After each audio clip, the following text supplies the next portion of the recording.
ఒక బస్సు వెళ్తుండగా ఒక మహిళ పరిగెత్తుకుంటూ వచ్చి బస్సు ఎక్కుతుంది. ఆమె ఆయాసపడుతూ ఏదో అర్జెంట్లో ఉంటుంది. లేడీ సీట్స్ మొత్తం నిండిపోయి ఉన్నాయి.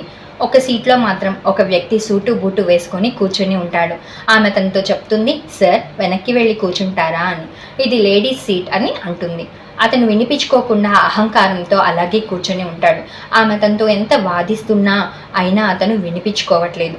కాసేపటికి కండక్టర్ కలుగచేసుకొని చెప్తాడు, మేడం మీరే వెనక్కి వెళ్ళి కూర్చోండి, ఆయన ఈ నగరంలో పలుకుబడి ఉన్న వ్యక్తి అని. ఆమె మారు మాట్లాడకుండా వెనక్కి వెళ్ళి కూర్చుంటుంది. కాసేపటికి ఇద్దరు ఒక హాస్పిటల్ ముందు దిగి నడుచుకుంటూ లోపలికి వెళ్తారు. ఆ వ్యక్తి హాస్పిటల్లో రిసెప్షనిస్ట్ దగ్గరికి వెళ్ళి అడిగాడు, నా కొడుక్కి యాక్సిడెంట్ అయ్యి చావు బతుకుల మధ్యలో ఉన్నప్పుడు ఈ హాస్పిటల్లోని ఒక డాక్టర్ అతని ప్రాణాన్ని కాపాడారంట, వారి పేరు చెప్తారా అని. దానికి ఆ రిసెప్షనిస్ట్ ఒక మహిళ వైపు చూపించి ఆమె దగ్గరకు వెళ్ళండి అని చెప్తుంది. అతను ఆమెను చూసి ఆశ్చర్యపడిపోతాడు. ఆమె అదే మహిళ. కాసేపటి ముందు అతను అహంకారంగా వ్యవహరించి ఉంటాడు. అతను ఆమెతో మేడం మీరా, సారీ అని చెప్తాడు. ఆమె పర్వాలేదు అని చెప్పి మళ్ళీ ఇలా చెప్తుంది, నేనెవరో తెలియకుండానే మీరు నాతో అహంకారంగా వ్యవహరించారు.